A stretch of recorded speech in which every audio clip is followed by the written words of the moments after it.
Some viewers may find the following video disturbing. Viewer discretion is advised. I'm back and I'm mad.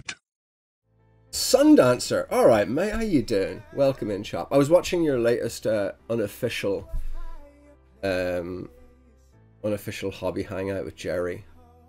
It is all Jerry's fault that I'm now painting Moonstone. That lanky git has cost me money.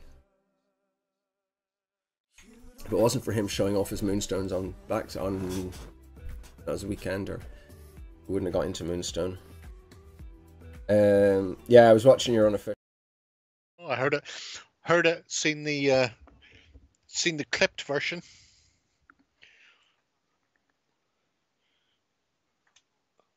Oh, that's how the magic happens. But they can hear me. Now they can hear me, but they still can't see you for whatever reason. Oh, OBS, you're great. Skype.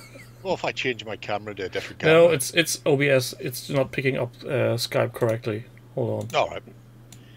So if I change that camera that's facing a wall, that won't help. No, not really. I think I need to call you again. Hold on. Okay. Oh, nice. It worked just a minute ago. Hello, everybody. Hold on.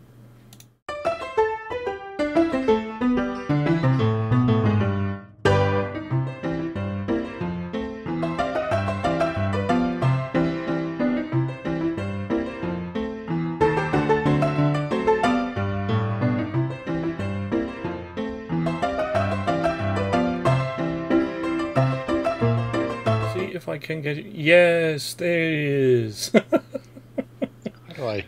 Everybody say hi to Jerry. How do I make Skype go away so I can see the fucking things? Fuck you, Skype. There we go. We didn't have such technical problems for a long time now, did we? Scorn has so much more impact. Thanks, Scorn. That's what I aim for. All about the scorn. Scorn? The scorn. When I pour scorn upon things, if you know. As Peter Griffin once said, if I can't see Sipowitz's butt, it's just radio. Oh, I was thinking you were talking about the video game Scorn that's still in development from Kickstarter, which had me a bit on surprise now. Yeah, not that. On the subject of that, though, computer games. Yes. I've noticed a trend recently for RPGs to keep referring to themselves as TTRPGs. So, presumably tabletop RPG. Now, I'd like to point out, we came first. We shouldn't have to change our name. Computer game players can fuck right off. So we're RPGs, and if they want to differentiate it, then they can stick DWRPG as their little tagline for digital wank. For fuck's sake. Fucking TTRPG. Fuck off out of my house. I think they refer to TTRPGs as the one in the isometric view, like what's it called again? Diablo and such. And no, that makes even less sense. What could that possibly stand for? I've seen people refer to Dungeons and Dragons and to Genesis this week as TTRPGs, and all I could think of was titties. Titties! Titties. They can fuck themselves. Well, it gets even worse if you start using these words in the German language, because tabletop, as I understand, is the word in English for having board games on and similar games on your tabletop. Board game, miniature games, and that type of thing. In Germany, tabletop is simply miniature wargaming. So everything Warhammer and everything else. So it gets completely messed up. If somebody talks on an English-speaking channel on a tabletop and people are going, no, that's a board game. No, outrageous. It's just a different use of language you fuck with. Clearly we need to get together and have some sort of government inquiry to codify these things. They should probably take time out from trying to fuck Brexit over to fix this instead.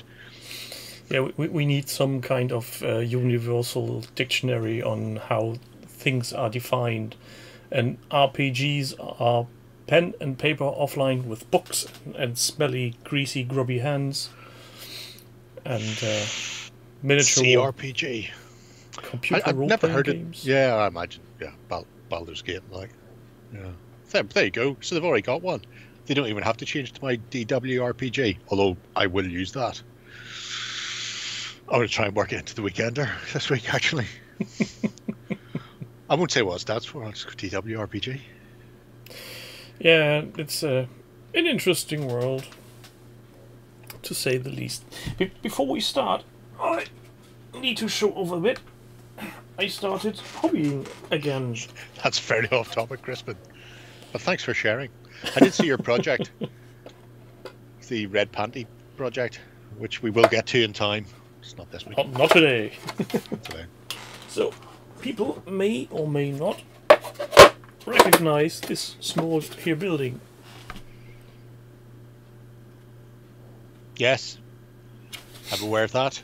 It's the Star Wars bunker. Yes, the horribly expensive one. And I started doing painting up stuff. I'm nearly done. Wow. Biggest problem is, how the fuck do I do weathering on such a large surface? Because if you look at the movie bunker, it's really, really covered in branches and mud and roots and stuff.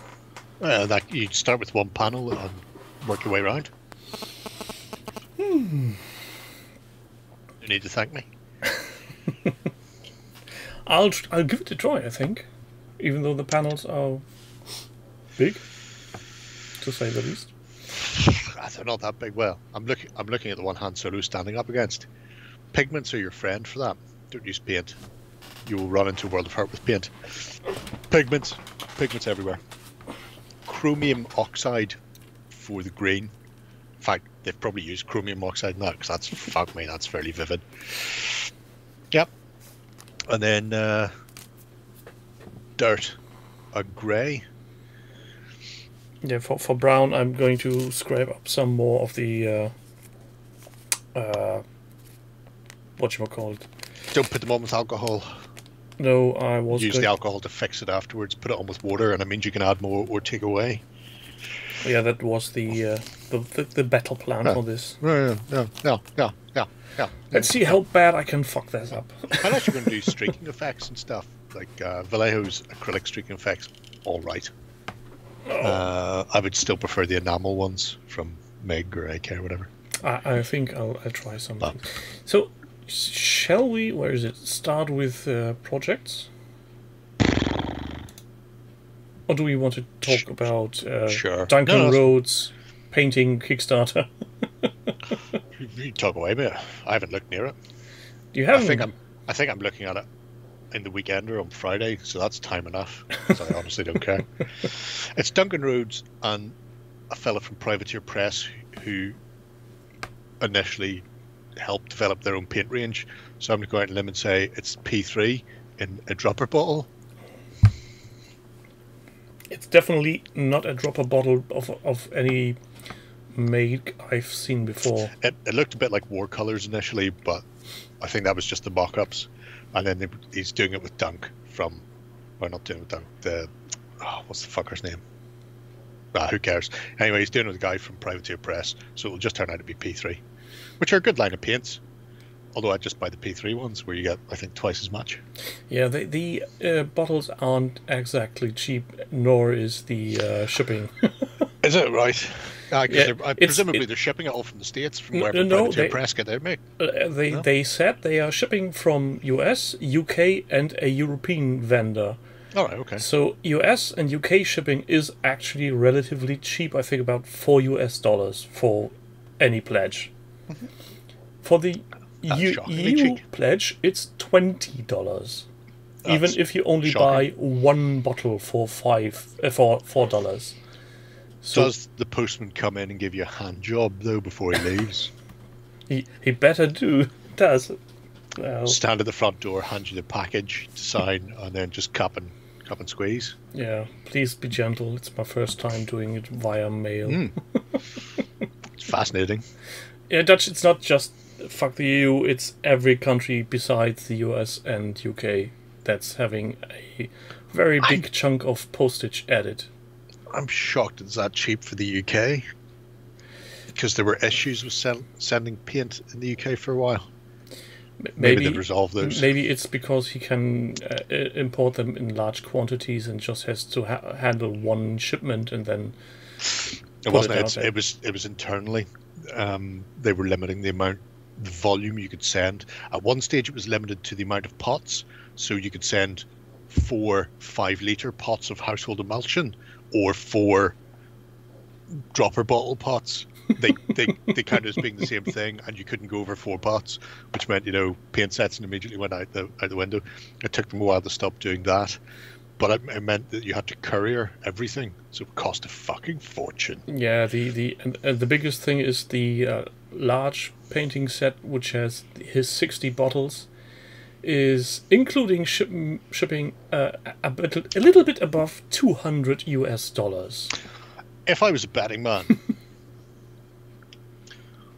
I would say that the 20 euros per set or whatever it is shipping is a make weight to make up for. Are they including tax in the Kickstarter? I think yes, because they say there won't be any tariffs or tax for any recipients. So they've decided to pull the tax issue for the EU out and have stuffed it into the postage. And then that way they can go, oh no, you're all paying the same price. It's all exactly the same. Yeah, I believe that. No, but it's the only thing that makes sense. Yeah, it does, but still. So people who are ordering less are paying somebody else's taxes. Yes. On a big shipment. Yes.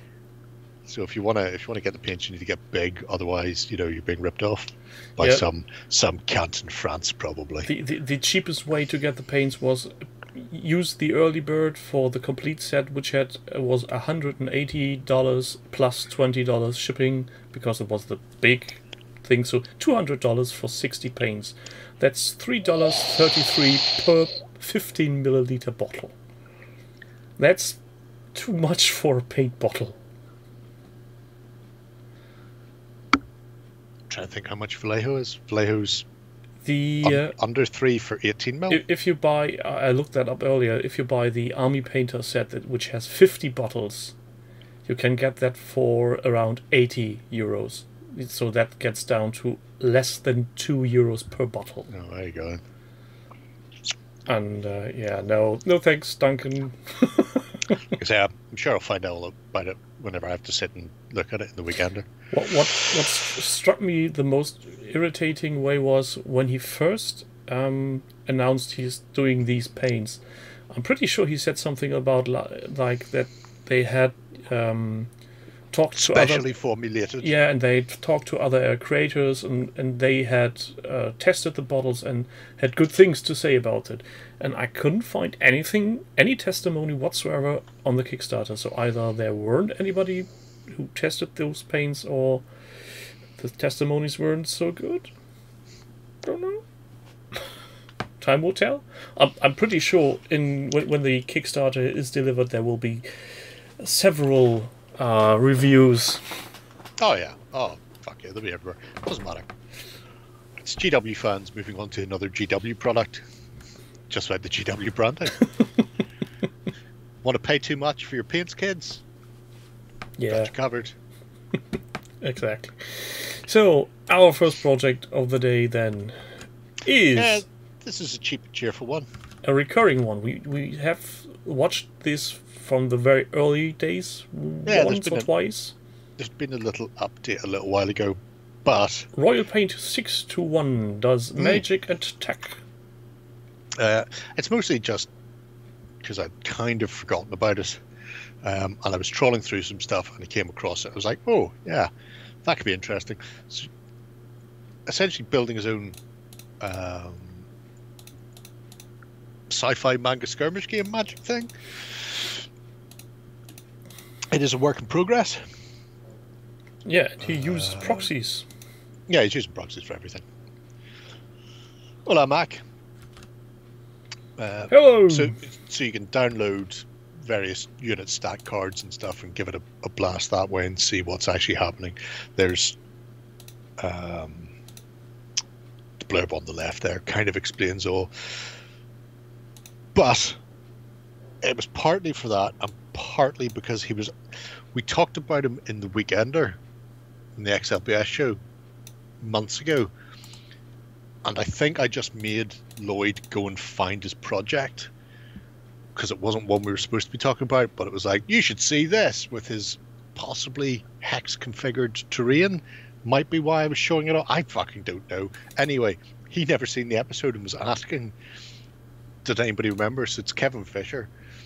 Does anybody remember? Oh no, you've got to download, and yeah, you can't preview because whatever reason won't let you preview.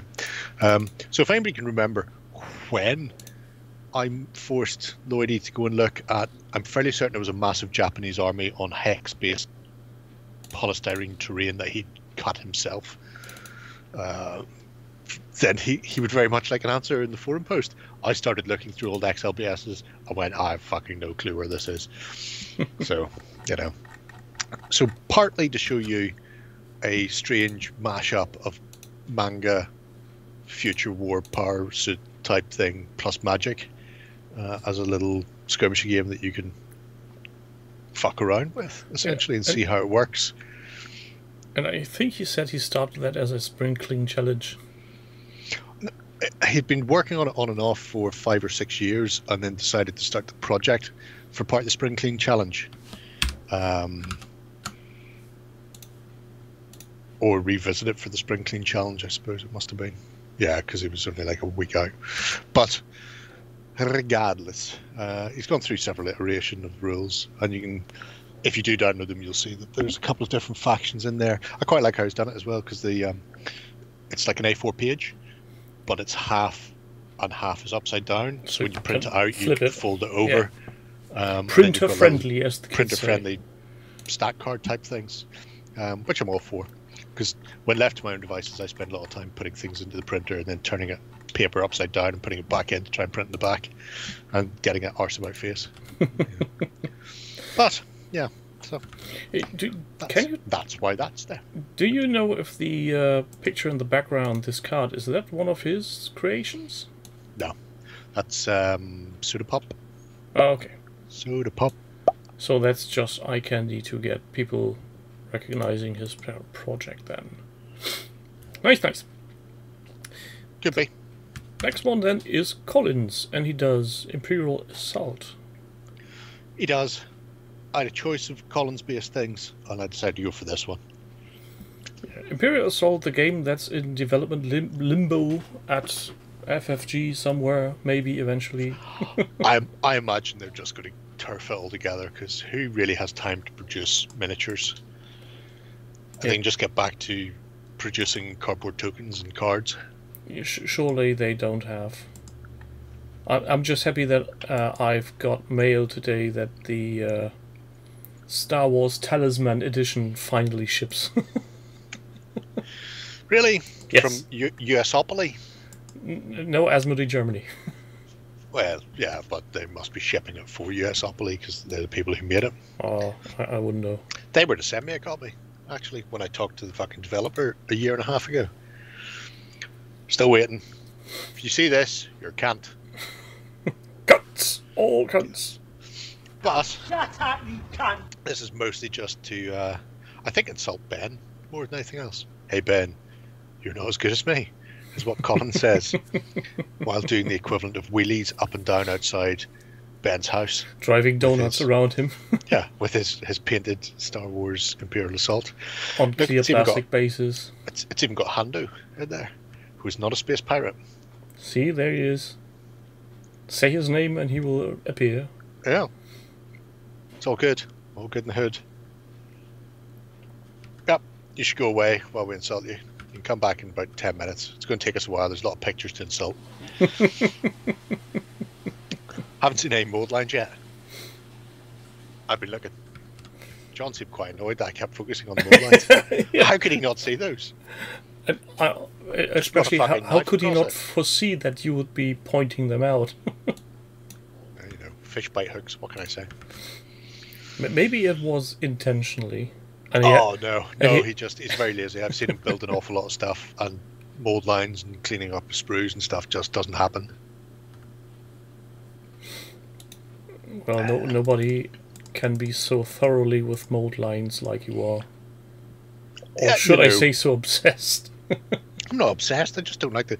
If there's a fucking line running down the middle of a gun around somebody's face, you know, you can see it from. Especially if you're going to do things like dry brushing, just really Yeah. accentuate them. You know, you can't get away from it. If it's Contrast to dry brush, 2 ways to highlight every mold line on your miniature. if it's a mold line that's on an edge, fine, you can get away with it. Oh But my God. if it's running Yeah. across a flat panel, it's Yeah. John went full Lena. It was just like, I don't care about mold lines. But there's the crew of I can't remember the name of the ship. the ghost. There, you can't see it. No, I can't. You're right. Somewhere out there. Somewhere out there. Haven't they cast Ezra for the Ashoka TV series? The problem, Grimwolf, is there's like a 10-second delay. So whenever I say something like that, we already get the answer before you type it. It's very funny, though. But only for us. Marton. Who is Ezra Bridger? Ezra. Yeah.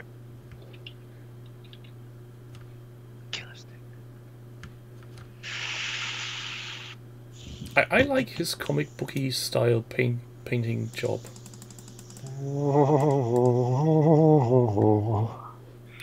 Oh yeah, the paint job's lovely on them. Really, really sets out well. Mena Masood, apparently. Who is an This Egyptian actor somehow I've heard reminds nothing me about. of Wallace and Gromit. There's no jeez. Look how happy he is. Yeah, He is just the happiest furball on the planet. he's driving along in the cabrio, getting the wind in his fur. Oh yeah, just leaning out of one of those flappy flyers, going, And dragging Like behind all- him a long trail of saliva. all of that. Anyway, yeah, it's a superb looking bit of kit here. If I had one thing I could say to Colin's old buddy, old pal, old chum, I probably won't do it, but I know he's there, so I'm going to suggest it. The lovely Imperial Death Troopers. Was it Death? No. You're talking about the robots? That's the Dark The Troopers. robots, Dark Troopers. The Death I know. Troopers were the ones from Yeah, earlier. No, the Dark Troopers.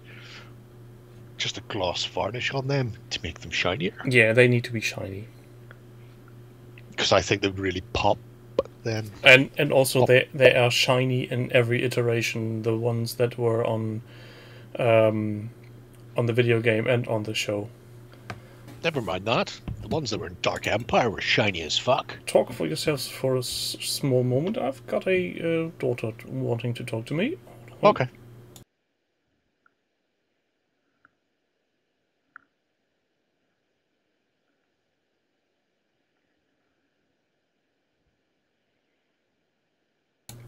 Back again. Welcome back. We missed you. It was horrendous. It was Like terrible. croissant and Wookie Bounty. Oh. No, Dodge. She's 10. It's a bit more than Goo Goo Gaga.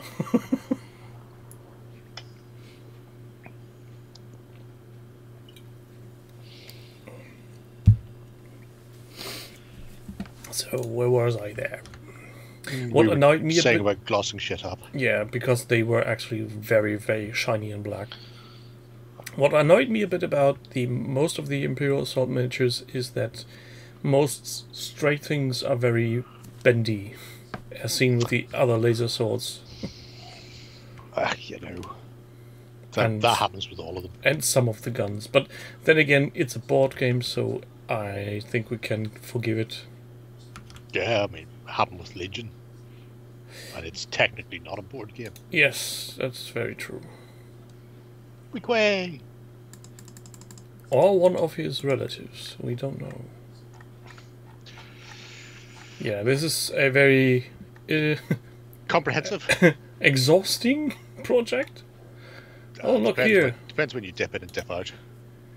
That's a general. I was about to say no, not general. Admiral Admiral. Thrawn. That's his name. Just bastard. Oh, and they also do a dance group. The Bee Gees. Staying alive, staying alive. They've only got a 33% success rate on that, I will say. Too soon. But yeah, lovely, lovely work from Collins throughout. He's even got a painted Lando. That in itself should be enough to annoy Ben. He's got a painted Lando. Got a painted Lando. Come to think of it, did I paint my Lando Have yet? you got a painted Lando? Wow. I don't know if I have. I think I have. Let's see.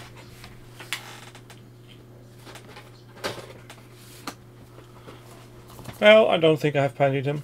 I think he's still a box. Yeah. So technically Ben is that a few one weeks step ahead of me. Right. Oh well.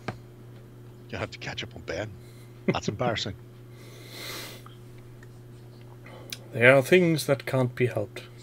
Yeah, what I would like to have is a table setup showing off a game of Imperial Assault with the painted miniatures. Because all games I've ever played were with the unpainted ones, and some solo game on the app. Sorry. Yeah, using an app for solo play is a nice way for a narrative campaign, but nothing more than that. Though I stopped looking if it's still available or even running. I wouldn't put it past FFG to shut it down without saying anything. Dead at ditch. I mean, they do have phone. Obviously not for apps, but just in general, for just dumping stuff without saying anything about it. Yeah, but that seems to be industry standard, as some people say, which is a terrible thing to do. It's very annoying, I'll give you that. I mean, I understand that you can't keep every game running ad infinitum, but if you just shut it down, do tell them. You don't do a whole sale or anything. I'm not asking of anything, but simply go out and say, yes, we're putting this on an infinite hiatus. We may bring it back at some point, but for now, nothing new. Wouldn't even mind if they just flat out went, yeah, we've reached the end of the sales with this, we're dumping it. Especially when it has expansions.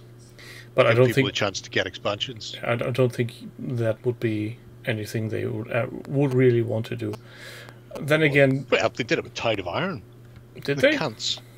But what they didn't do was say they were going to do it with Tide of Iron until they'd done it. Just went, that's a god, unlucky. Did you not buy the last expansion? Ah, fuck you. And then they pissed through my letterbox.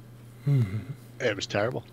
Horrible people. It was all black and white, and it was like raining outside. There was lightning. It was terrible.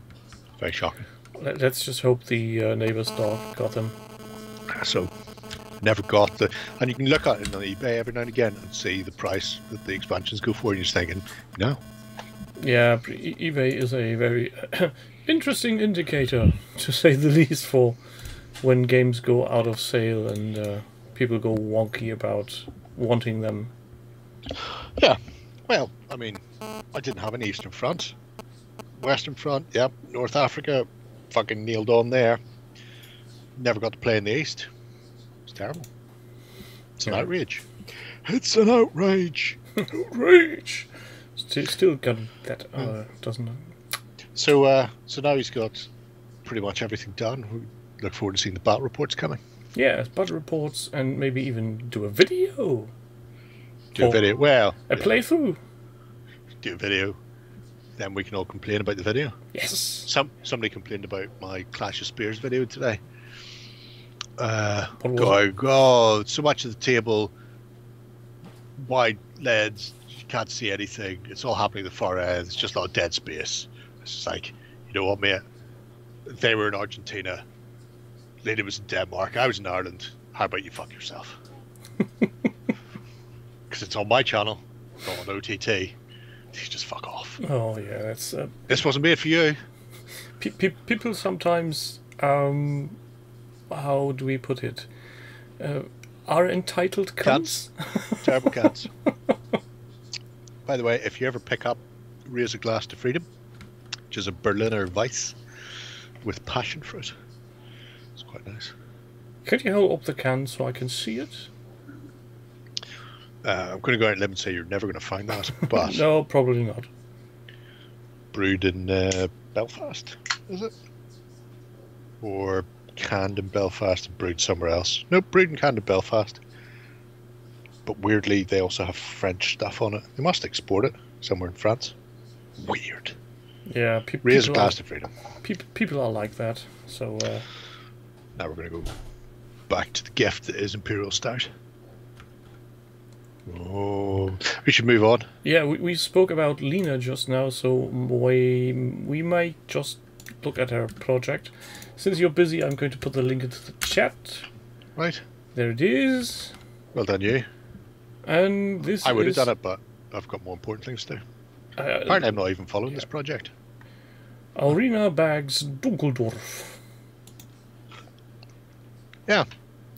Oh, that's Speaking a of lot setting up text. a permanent display, some of this is the permanent display, but we'll get to that in a moment. Permanent display? Yeah. So Uwe, Johannes, and some Dunkel shelf. So that is Carnivale terrain set up on a shelf that the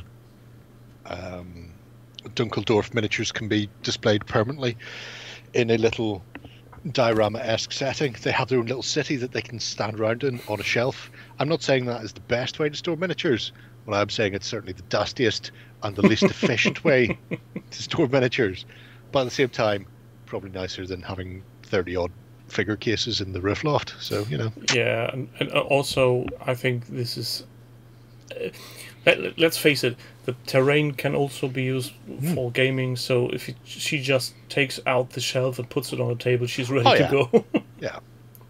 I mean, makes a lot of sense there. But I just love the fact it's just described as the Dunkel shelf. Just, you know, it's the way to go. Anyway, and there's a list and of paints being far used. more in progress than Most of mine. Warren's Dungeon. cemetery dungeon. Oh, well, I seen that recently when I was up at his house. It's at least accessible because it sat for about 4 months while they were moving house and setting shit up.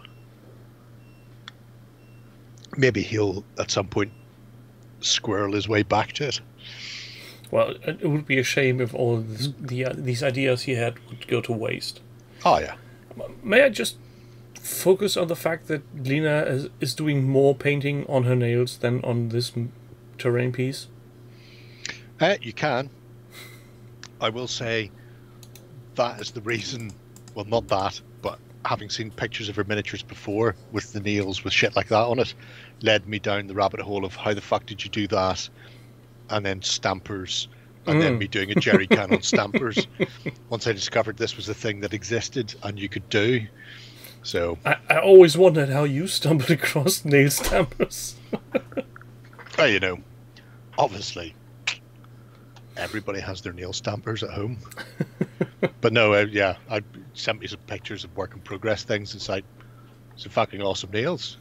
How the fuck did you do that? And then she explained the silicon stamper. It's like, oh, Why didn't you tell me about this earlier? Could use that on a miniature. That'd be fucking amazing. Anyway, Did she ever thought about doing it that way? No, I think she decided it was too much hassle. Well, it all depends, I guess. But yeah, the little Venetian. I'm not sure what they're called. I did know what they were called once when I was younger, but now they're gone. No, the little carriage stroller. The seat. Yeah. Palanquin. Palanquin is how she's termed it. I don't think that's the name I've used for it in the past. Yeah, I'm trying to think of the name and it just escapes me. You know. Chat will be in 10 minutes. Sudan chair? Sudan. Sedan. That's it. Sedan chair. Sedan is a type of car, if I'm not completely wrong. Correct, but you know, words, their meanings change over time. Sometimes they do. Well done, the terrible duo of Taffy and Goram. Ladies represent Buyakasha, as I believe the kids say. But do they? I try not They might do. I try not to listen when they talk. I was saying, bless you, Fulcrum. It's a terrible sneeze. I'm still trying to get the German word into my head, but it just won't. No? Ah, well, shame. Senfte. Sure. Yes. Just say it out. And because it's German, it probably means, you know, two people carrying a fat rich person inside a chair that is covered to prevent them being exposed to the elements. Something along those lines, yes. But the wording Fulcrum used is mobile shitpost. Oh, that's good. Because a Donnerbalken was a post you sat upon and just hang your ass over. Then Oh, nice. The minimalist version of an outhouse, if you will. Yeah, that makes sense. Like when you see those two Russian guys squatting in a forest holding each other's hands so they don't fall. I've seen the two dudes do that on a festival somewhere, but I think that's more or less the same. So Anyway. Speaking of nicer things, we might venture on to bigger endeavors. Sure. I see what you did there. Since BattleTech is now all the rage, all of a sudden on OTT. Apparently all the cool kids love BattleTech. Yeah, and all the old farts too. So, this is Hernie, and they did a big one. Yeah, a 1/60th scale Locust in what many people are describing too much detail. Well, that's not detail for your Locust. Are you sure you need to do all of that? Yes. I don't think you do. But it's a short project. You can scroll right down to the bottom, and then we could finish off with the completed one. Yeah, he goes very in depth on how he scratch built the cockpit from a what did he use, a fighter jet? Yeah, 1/40th scale F-16. So first thing first, get a cockpit, then fit your cockpit into your mech, because your current mech cockpit is not detailed enough. Yeah, it's I think 3D printed and doesn't have one. He had to drill out the cockpit because it was some solid part, I think. The windows on the cockpit were solid because it wasn't meant to have an interior. So that all had to be eked out, which I would say is madness, except I've done something very similar to that Hanomag sitting just there, my Stukzavus. And so in that case I won't really complain about that. But having built the cockpit and then assembled and started to paint the bugger, including the interior. And painting each individual switch. I mean, they're all there. Why not paint them? True. At least the straps for the mech pilot were there as well. He didn't have to go ahead and make them himself out of foil. Yeah, this is a... I don't know, I haven't read all the blurb on the left side. If this was a project he had up and running already and just shoved in here because everybody was talking about BattleMech. No, the project was inspired because of the amount of people flooding BattleMech of late. But he'd been after the Locust for years and finally managed to lay his hand on one and get all the bits and pieces he needed to actually do it completely, including the pilot sitting on the edge having a drink. You've gone too far. Go back. There we go. Yeah, and doing a complete base, literally with a base and a armored car, all to scale. You know, why not? Why the fuck not? Sometimes you just need to go, I'm doing this. I have a 1/6, 3/4 Vader final figure that I got in the early 90s, and I never, you know, it was like, oh my god, I don't even know how to work on this kit. I should break that fucker out. It's still in its box. That bastard's not seen the light of day in, you know, almost, well, 3 decades. So yeah, those kinds of kits are really what's the word I'm looking for again? Sexual. Yes, that also very Tight like a arousing, tiger. Intimidating to paint. I'm less. I mean, when I got it originally, yes, I would have been intimidated. Now, I've been competent enough that I could have started it at any time and just haven't. So I'm just, you know, a lazy fuck. I quite like the fact he's done a volcanic-y Deadlands backdrop there. Yeah, I mean, it doesn't match the diorama, but I quite like the backdrop nonetheless. And now imagine he would do a dropship in that scale. Hey, you know, you're only young once. Oh, that would be enormous. Get Adam Savage on board. Get him to lay a hand. Yeah, so this only nice one. Please do another one. Maybe do other kits if you can you get your hand on them. I know they are bloody expensive if you can ever get them. Well, you never know what's going to happen. Yeah, John started 3D printing today. He got his 3D printer he ordered. Oh, so we won't be seeing him for the next month or so. Who knows? I hope he remembers he's supposed to be painting stuff and not get completely fucking bogged down in printing things. Well, I guess he will be in the next week and covered in resin and sticky parts. Your watch must be fast, Doug. We're flying. We're grand here. Yeah. Ticking along rightly, tightly scripted. Shall we?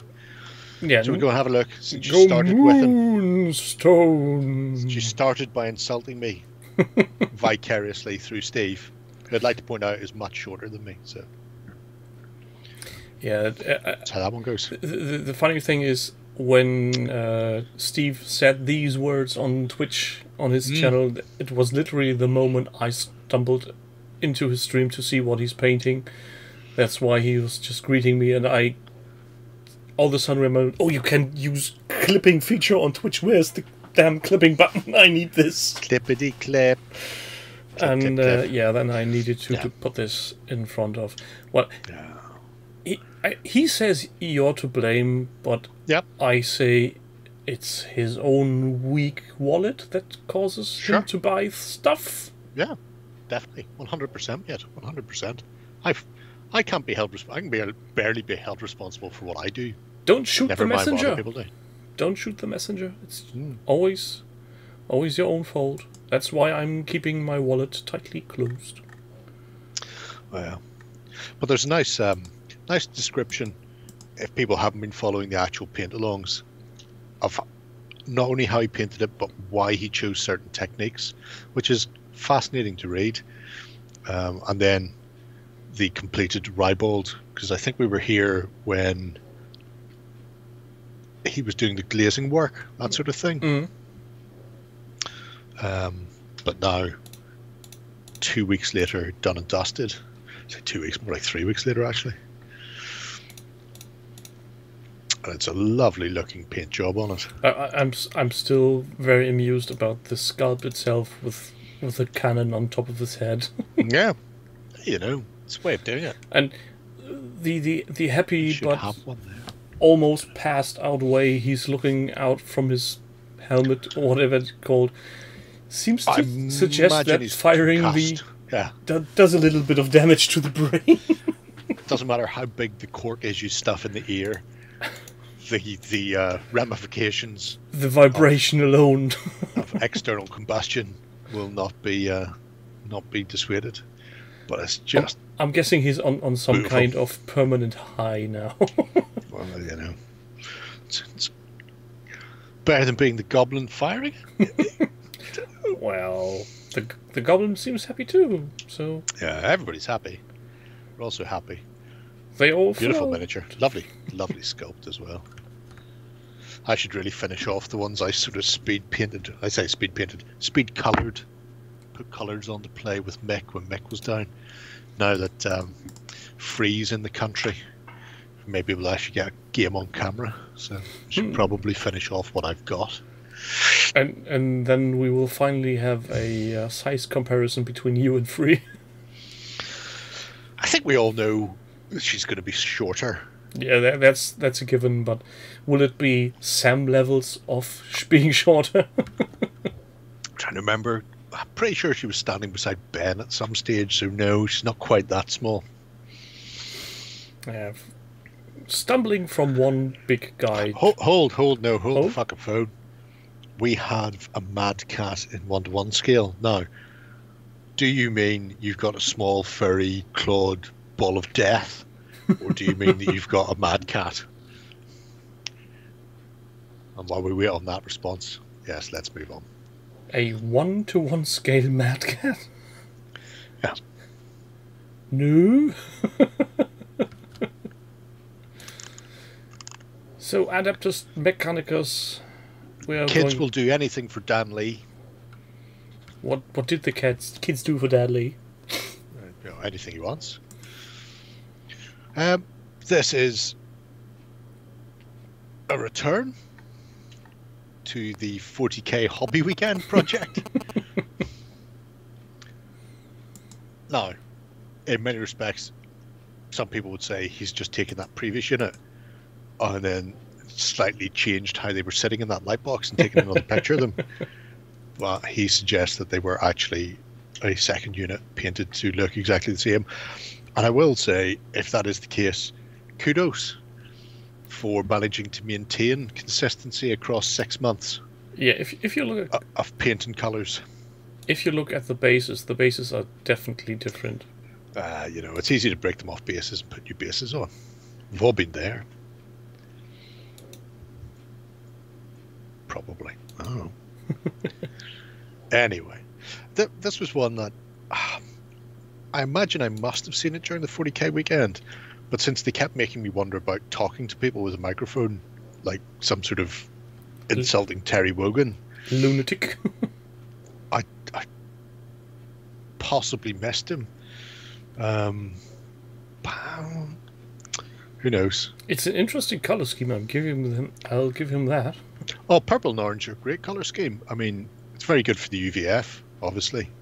And if people aren't into their loyalist paramilitaries, then it's also used by Wexford in the GA. Is it Wexford have purple and orange? Anyway, you tell me. It'll be one side of the divide or the other. Is that the Jedi interview? Fuck, I need to sober up, Danley. Really, I certainly do. Anyway, it's a terrific set, and I quite like the fact that the glowy colour is green, because you get a tertiary complementary scheme. So you're not just doing purple and orange or green and orange, or purple and green for that matter, but you've got the three points. So colour wheels are great. People should use colour wheels more often when they're picking colour schemes, because you can get some weird and wacky shit with them. Is this the table that was on screen on set? I think so. Was. Yeah. Where's my? Just get my colour wheel out to check that I'm not lying, that it is actually a tertiary colour scheme. Is this really already 2 years ago? Yes, because remember, 2020 didn't happen. Oh, God. So. That's right. I remember now. Remember Justin? Do you remember Justin? When he wasn't hungover. Was Justin a bit hungover that weekend? Yeah, he didn't land in on Saturday till about 5 o'clock in the afternoon. And he was talking up about how he was going to get everything painted in the one weekend. It was going to be amazing. I don't think he's gone any further with that army since. Which is in stark contrast to the last time I attended a boot camp as a boot camp attendee, at which point I was handed a fucking microphone and told to stand in front of the camera. At that point, I wasn't even working for Beasts of War. I spent more time in front of the camera than fucking Sam did. Not that I'm better, you understand, but there's a reason why you don't see Sam anymore. Because the cameras are way too high. Yeah, let's go with that. But it's really nice. Nice. I've probably used the phrase poppy. It's a starkly contrasting color scheme that's incredibly vivid and really stands out. Yeah, the fact that they're marching over lava is neither here nor there. I think the consistency of the color scheme is really bringing it together, I think. Nice fuck. Good gemacht. Oh, he's got a color wheel. See? Although he doesn't have a slidey bit with his that has like a triangle in it that you can check like mine does. At some point, I'm sure I'm going to understand how these things work. It's really simple. Go to an art store and get yourself one of these. They're probably online, but who could be arsed looking online all the time? The biggest thing, we had a very good art store in the center city. And a few days ago, my wife said, "Oh, let's go there. I need this and that for building cards." And I was, "Yeah, okay, let's go there. They probably have some things I can use too." And I was just looking up if they were open regularly or if we had to make appointments because of lockdowns, etc. Yeah, the thing is gone for a year. Oh, that's they terrible. closed up shop. Demon Sub says there's one Mel's Train book. Does it spin? Isn't there one? Wait, hold on. I only asked, does it spin? And it's, I mean, these are overpriced, you would think, for what they are. They are just fucking 3 pieces of cardboard. But what I will say is, if you've never used one, and if you're not doing historics, with the exception of Persians, because they're fucking bucknuts, if you're looking for a color scheme and you're going, well, how am I going to do it? The back of it is a fucking godsend, because you just decide, right, I'm going to have 3 colors or 4 colors, and then you can just go, well, what works? And you've got layers of saturation, so maybe you don't want to have the brightest, poppiest colors in the world, so then you can run down through them and you go, right, well, I want to go with a blue as my main tone, and you just line it up and go, right, well, that blue complemented by that orange and by this fucking brown or whatever it happens to be. It's really, really handy because you can see the desaturation. And it's also worth remembering, especially if you're doing things like that, yellow can always be substituted for gold, or the ochre color for bronze, that sort of thing. So if you're doing like a tertiary scheme where you've got 2 main themed colors, and then your third color will be a metallic, so that's a good way of doing it as well, because you can go, well, red, blue, yellow work well together, but in this case it'd be red, blue, gold. Hold on, let's see if I can get this. There's somewhere. Have you found the book? Just printed. Ah, well. You always cut it out. Whoa.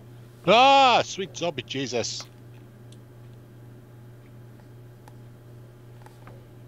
Is there more? Can you go to another page, or is it just that? It's more or less just that. Ah, it's over. But it gives you the basics then. Well, yeah, add the additive. Oh, well, no, there's tertiary there. See, you lied to me, you fuck. Yeah, I do. And the tetrads as well. So if you want to run 4 colors, triadic and tetradic.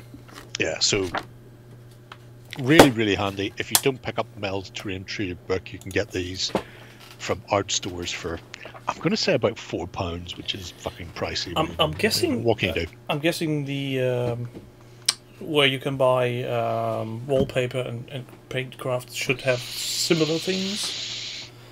No, they generally don't care. Okay. Not about that. But if you just look online, this one's actually by Dowlow Rowney, where I buy a lot of my inks. But most companies will do it. I had a second one that I got free when I got the Insta paints from Scale 75. And I looked at it and then threw it in the bin, because whenever they'd printed the back, they'd missed one of the tones for the printer, so the colours weren't right. So it was they were kind of washed out and not quite the colours they should have been. And I'm looking at it going, well, that's not a colour wheel. That's very... What's going... That one's fucking grey. I'm very confused. This this doesn't function as a color wheel, and it's only a color wheel. Therefore, this is going in the bin. But yeah, you can see there, it gives you very basic shit, like if you've got, hold that up, and then go, I want to go that way. Yeah, so you start with it there, and it tells you if you're going to be on yellow and you add red, you'll get this color, and if you add blue, you'll get this color, and then as you progress, you've got different sort of saturations going down.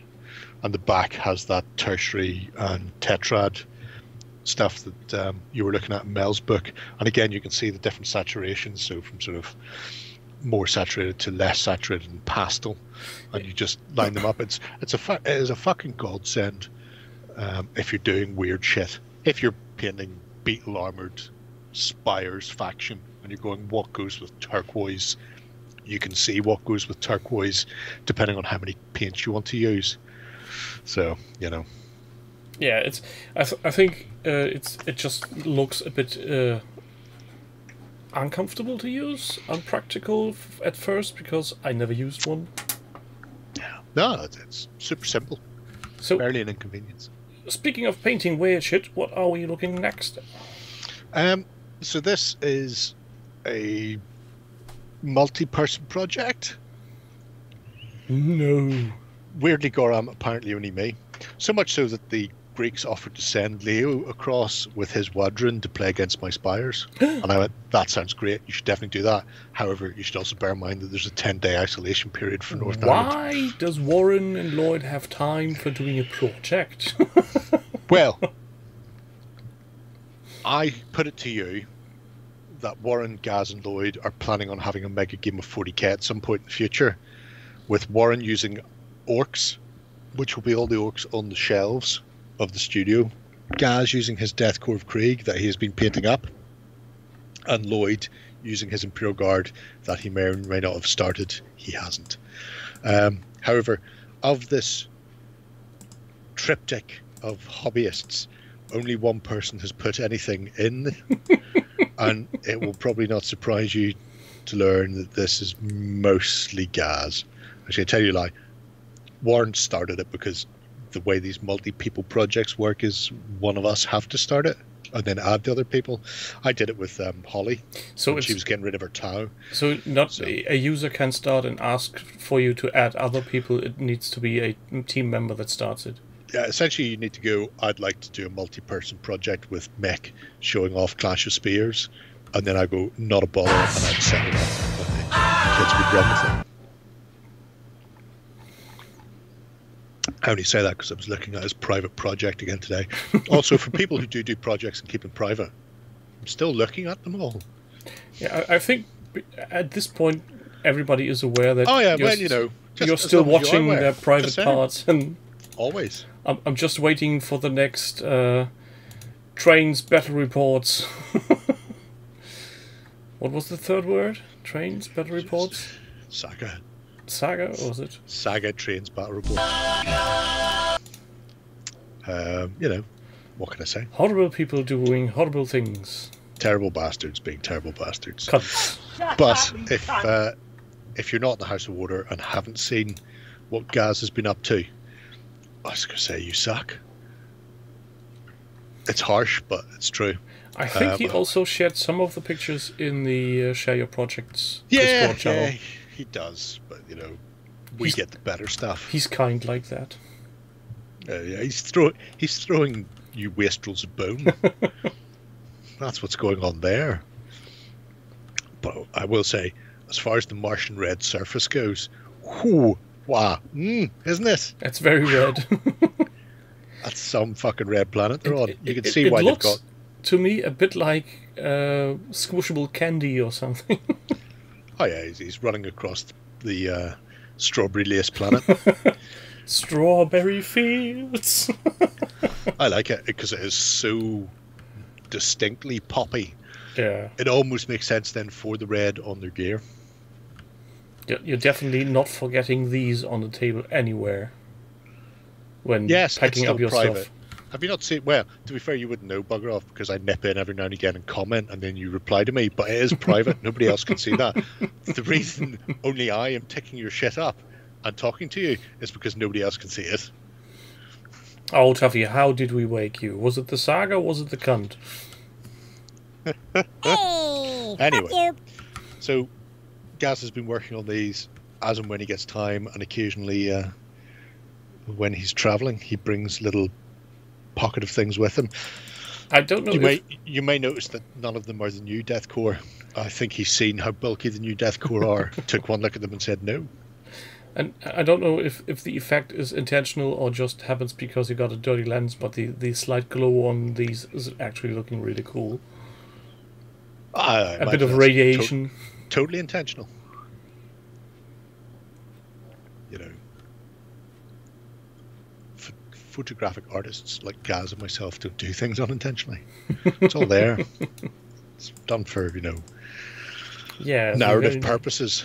So, can we somehow divide the points we are giving here just to have it at Gaz and not Lloyd and Warren? Yes. Because you're only pointing the ones that he's made. I think that would annoy Warren a bit. Also, he hasn't replied to my snarky comment on his Chaos Warrior rebasing project. Is there any update? That one? No, the week when you weren't here because of your bad back, I took out the project from old Spring Clean challenges. The oldest. And there's one of the oldest was his of the Chaos Knight rebasing with not correct basis, and I just couldn't help myself but put a comment in saying, well, wrong basis. Nice. I haven't heard. It's a shame when they're on the right bases and then removed, changed to wrong ones. It's terrible shame. Anyway. Maybe he will see the error in his ways. He won't. Then let's go to the next project before we linger Let's do on. that. Necrothrall does Marvel Crisis Protocol. Yeah, last time we were here, he was just working on Crossbones. Crossbones has been finished, and post Crossbones, a whole host of other members of the standard box set have also been done. Almost. This was when we left him there you go. The first part of Crossbone. Correctamundo. Mein Freund. Hasn't managed to use any of his special glowy paint on Crossbones. But that didn't stop him on using it on any of the others. Oh well, any of the ones that make sense to use it on. So, but it's nice set of the core box set things. I've seen some people complaining that they were doing a Spider-Man and Doc Ock again in a new box set. Yes, the weird display piece thingamajig. Yeah. And I have to say, I'd like them to do something similar for selected Star Wars Legion models. I think that could be a very good selling point. They don't need to be gaming terrain pieces, but actually just for display purposes. Yeah. One of the things people, I don't know if they've taken into account, is that for people just starting Marvel Crisis Protocol now, they don't need to buy the box set. Yes, it's cheaper. Fucking substantially cheaper if you do. But when you had to buy the box set because there were no other figures, and you need to get up to 10 models, so you were using every model in that box set. Yes, fair enough. Now they've got, I don't know how many they have. It feels like there must be about 70, maybe 80 models now. And because the book is like Legion, it's online, you don't need to buy that box set. Doing alternate sculpts, so people who go, I don't give a shit about the Red Skull and Iron Man and all the other fucks in that box set, but I'd really like a Spider-Man and Doc Ock, and being able to buy it outside is probably the way to go. I see they've done a Hulkbuster / regular Iron Man in a box as well, so I think they're probably going to do alternate sculpts for all of the original box set, so you can buy them without having to buy the box set, which means you're not limited to having to get that to get the rules and the bits and bobs or the models you want. Yeah, as long as they don't start this weird thing of putting rules into these alternative sculpts that are not available on the original models. The the rules are exactly, the cards for Doc Ock and Spidey are exactly the same as the cards for Doc Ock and Spidey in the box. So it's basically just eye candy if you want the different sculpt and nothing like... Yeah. It's a collectible. Or if you don't want to buy the box. Yeah. Yeah. I think they look much better. Doc Ock is one of the weakest models. Red Skull looks great. Standing static, holding the cosmic cube. Doc Ock with his arms folded just looks really, really chunky and dull. Yeah, and I think this weird stage-like thing in itself... Good man, Nick. Good man. Is a very interesting piece of kit for just putting up on shelf. Yeah. If you don't know what we're talking about, attempt to navigate Atomic Mass Games website. Good luck to you. The fact that I think it can be used in game anyway, but it's similar to Thanos, who comes with his throne and then his base insets into it, so you can just have him set there on his throne as a display piece, or you can have him walking about punching people in the face. So it's good. Yeah, and I think that would work so good with many named characters on the other games. They could use they could make something scenic for Armada or Legion. Did you mean to type that into Google, Grimwolf? I'm guessing that's a no. He's just giving people hints, but you're right. The Atomic Mass Games website is a terrible thing when it comes to... It took me so long to find the Star Wars stuff on it. What Star Wars stuff? Oh, it's there. You open it and you look at it and you're going, it's just Marvel. It's just Marvel Crisis Protocol. And you click through things and you're going, it's just Marvel Crisis Protocol. And then eventually you find like a little tabby button that you click on and you go, holy fuck, there's Star Wars Legion thing there. It's just fucking there. There it is. I was in and out of that website about 4 or 5 times before I realised it fucking existed. It was hilarious. I know there's the old press release and there's a gallery, but there's nothing more substantial. No, there's nothing more substantial than that still. Yeah, but the fact that they were in there, but you had to fucking hook to find them. Yeah, and also they don't have the any link to the forum, which annoys me. No, why would you? Why would you? I mean, you could do, but that's a lot of time and effort. I imagine whoever designed this website was hired to design this website for Marvel Crisis Protocol and for news, and that's it. So it's a very generic one. They need to bring somebody in to fix it all, and that's not going to fucking happen for a while. It's good. So, do we get on to the next project then? Yeah, why not? So once. Panzer, you're a heretic and hereby banned. Expect from a Warhammer 40k fan. Yeah. Bloody peasant. What a tanker! Die! Yes. Doug the fuck. So Douglas the I haven't Fuckless. seen this before. Tell me all about it. What a tanker. Is it a game? It's a game by two fat lardies. Which, if you like that sort of thing, then, this game is one of their games. I'm not, so I don't. But it's kind of World of Tanks-esque-ish, or the spin-off game that Gale Force 9 have done. Your tanks have a control panel, essentially. So you're diving around the place and fighting other tanks. No infantry, it is just tank on tank. Weird skirmishy game. So it's very easy to pick up and get into, and you don't have to fuck around too much with actual armies and things like that. So not really something that could be called realistic as such. No. It's if you're looking to recreate tank warfare of World War II, this is not the game. If you're looking to play an arcade simulation of World War II tank warfare on the tabletop, this is the game. This or World of Tanks. So this is the beer and pretzel version to have fun. Yeah, you can just kick back, which makes sense because Doug's obviously gone for the important things like a Puma. Puma! There were like 212 of them made, and yes, every wargamer has one. If they play the Germans, they're more fucking prevalent than actual infantrymen on tabletops across the world. So, don't get me started on the mouse.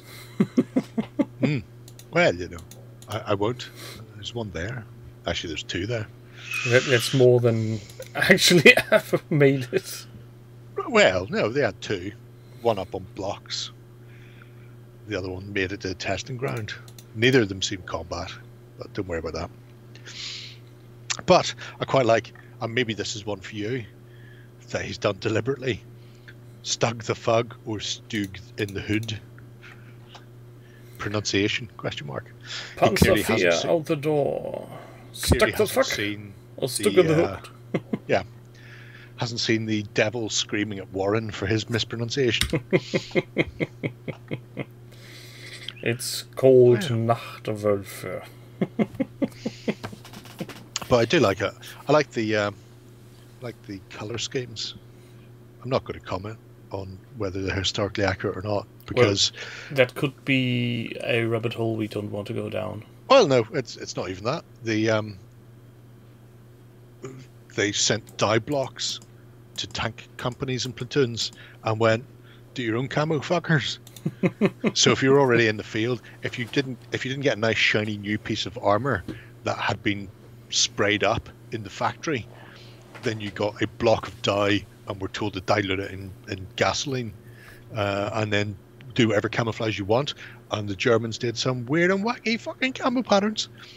The one in Hungary that's nothing but red tree branches and individual leaves across the entire fucking tank is amazing. So there's some tank crew that was very bored and thought, yeah, let's get creative.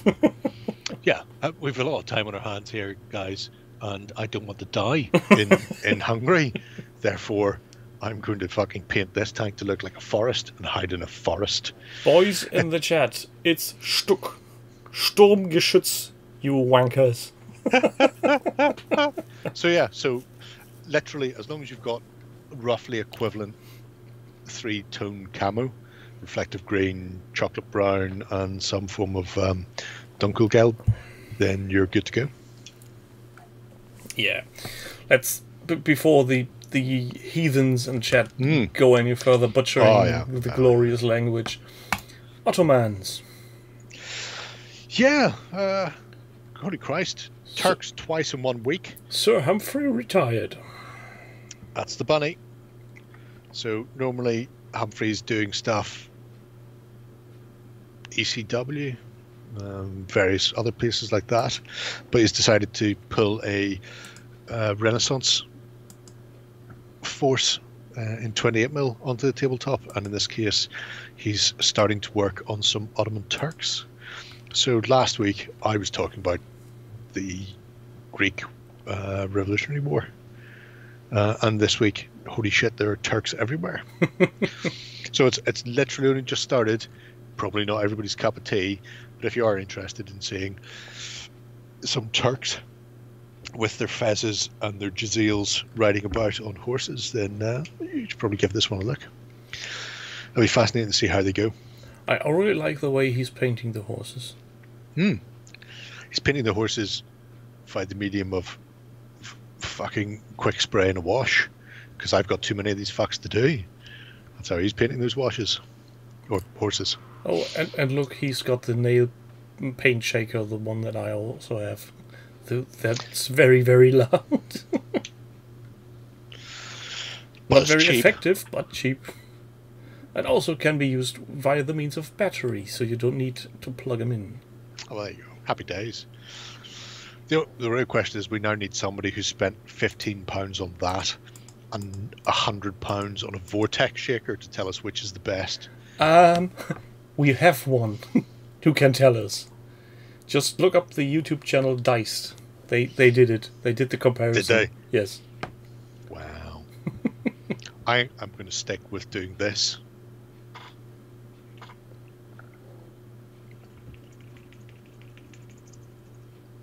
Done now. Didn't cost me £15 or £100. Didn't even use any batteries. Fucking amazing. I can't tell you which one I didn't Oh, watch no, the yeah, video. you have to watch it for yourself. Because it's like the Matrix. Basically, You can know. I've got the one that's the cheap option, so I can only lose by watching the video. I don't think so. I mean, unless they go the cheap option kills your paint, it causes it to fucking dry out inside and clump in the lumps or something. As long as they don't actually physically say the pigment is bleached by you vibrating it in that, I think you're pretty fine. Oh, what was it again with U2 and Bono going, every time I do this, a child in Africa dies. And Fucking stop clapping! doing that! Guy in Scotland. Yeah. Fucking doing that. then, you Technically, he's correct. cunt. To be fair, you know, Bono, what a dick. Well, it's in the name. He'd have a lot more sympathy from me if he told people years ago that he had to wear the fucking glasses because of an eye condition, rather than just looking like a dick who always wore sunglasses inside. And the Edge. Oh, the Edge. He's just a man with a wah-wah pedal. Shall we move on? Yes, stuck at home, keeping myself sane, which is a weird thing to say. Warhammer. Do you remember when he smoked in his own hotel, Mick? Just after the smoking ban came in Ireland and got fined for it because he lit up a cigar thinking he was a fucking hard man. What, Bono? Yeah. He owns a hotel in Dublin. Lit up a cigar after the thing came in and then he got fucked for it. It'll harden him. What a bell end. Anyway, this is amazingly huge. If I can't remember if we've been here before or if I've just been here. I think you've been here alone. I would have remembered all these all right. weird In that things. case, yeah, probably best not to scroll forever because you'll not get out of here. Weirdly, World of Tanks is in here from Gale Force 9. So, like What a Tanker, but 15mm. But this is Grimace's. More time?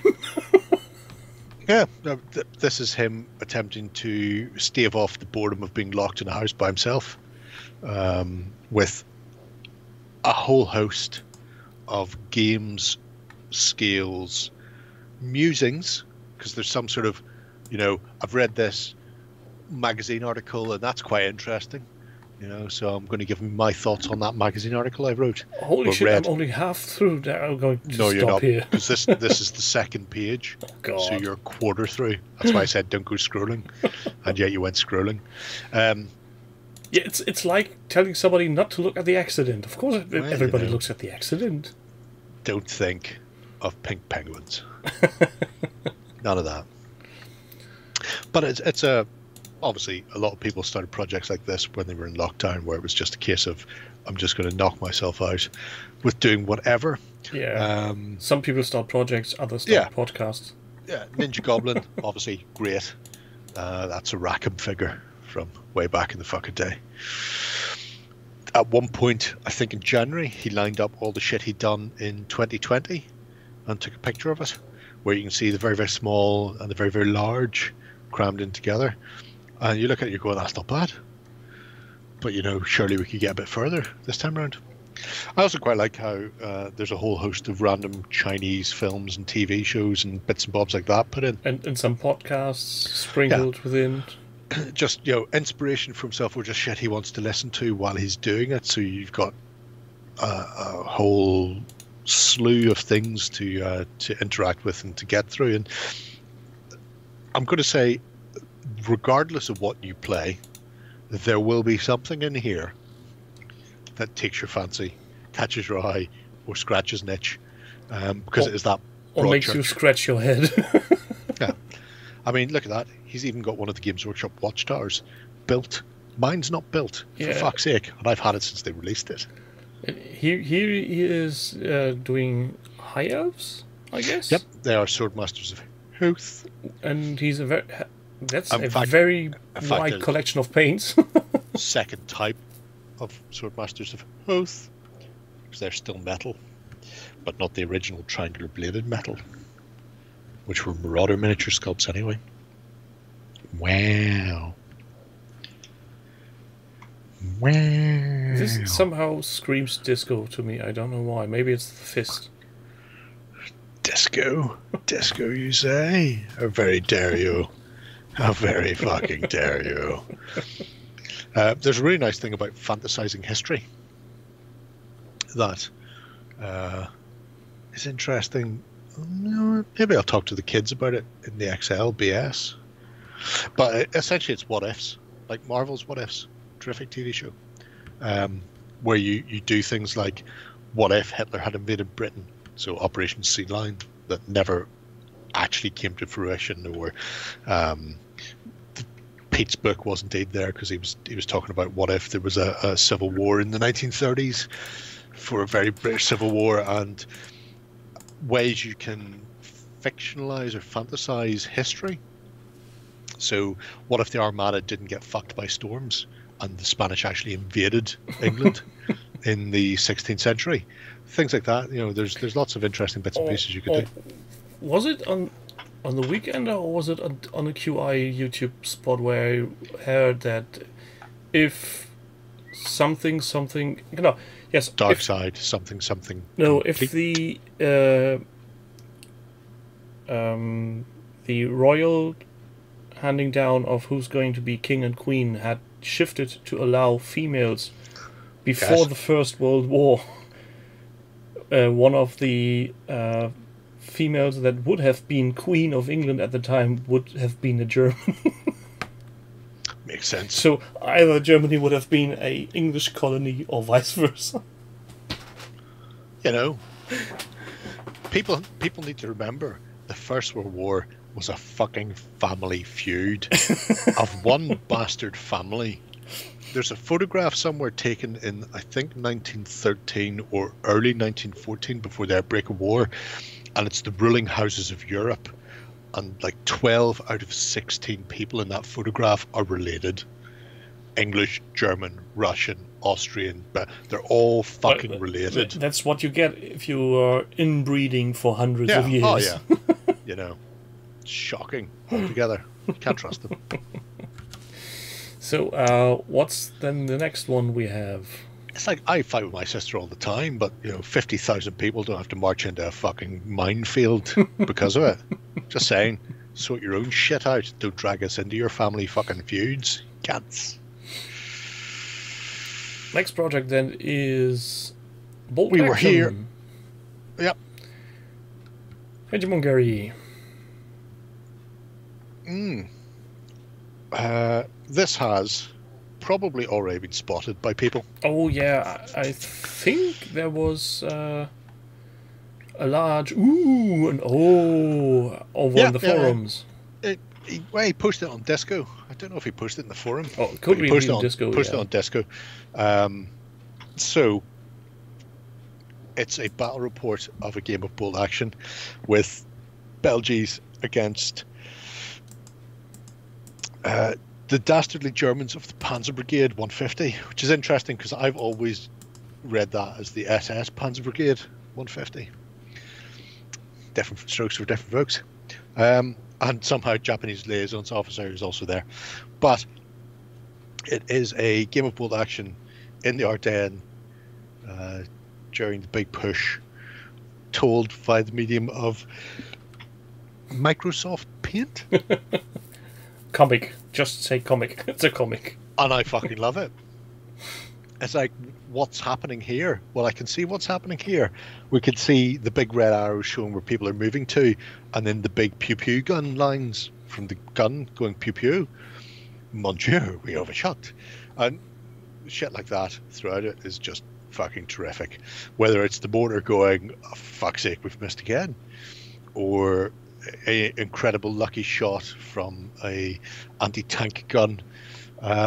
It's just great, and shows a drive to finish the photographing because I've done photographs for battle reports in the past. I've been playing with my mates. What happens is you'll start off on turn 1, you'll take all the photos, and then turn 7, you take it one degrades. photo. And then you go, now I'm having to try and explain it. That's why whenever I played with my mate at the friendly local game store, I mounted the camera on a tripod, and every time a turn was over, I said stop, went over to the tripod, took a picture, and okay, now we can go again. It's a clever way of doing it. And still, I occasionally forgot, so that there was a turn missing. Oh yeah, no, there's always a turn missing. Little Wars TV have been doing an after-action report challenge. It'll be part of the Caesars next year. We're doing like 10-minute battle reports, videos, and they have a really good explanation of what you should do to do a battle report and how much time you should spend taking images. So that must take pictures of everything and then run out over time. They're going, nah, don't do that. It's worth having a look. If you're not subscribed to Little Wars TV, you should be, because, you know, it's amazeballs. Hello, Shadow Elf TV. How are you? Hello. And your party of 3, what are rating? The word hamburgers are raiding again. Hello, Philip. Oh no. Ich bin ein Hamburger. It's a slang thing. It's an American thing. Something, now I'm hungry. Yeah, I was just about to say, I think that could be a very interesting jerry can, wouldn't it be, to make a short, these things you should do during a battle report, and these things you should avoid at all costs. No. No?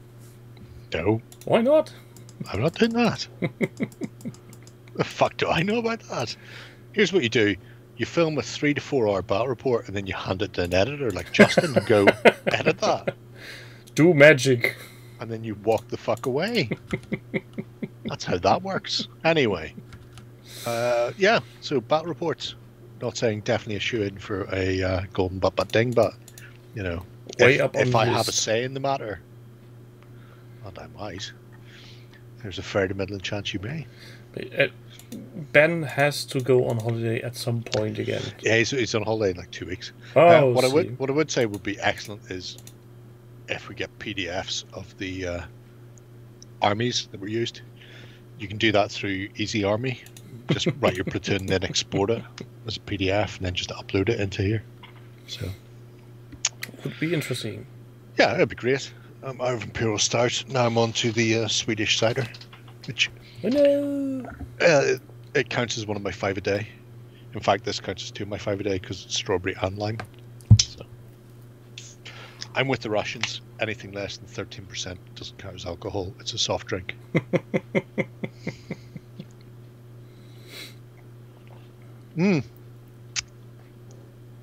No, although I do see where you're coming from, the days, and you know I respect that. What is UB?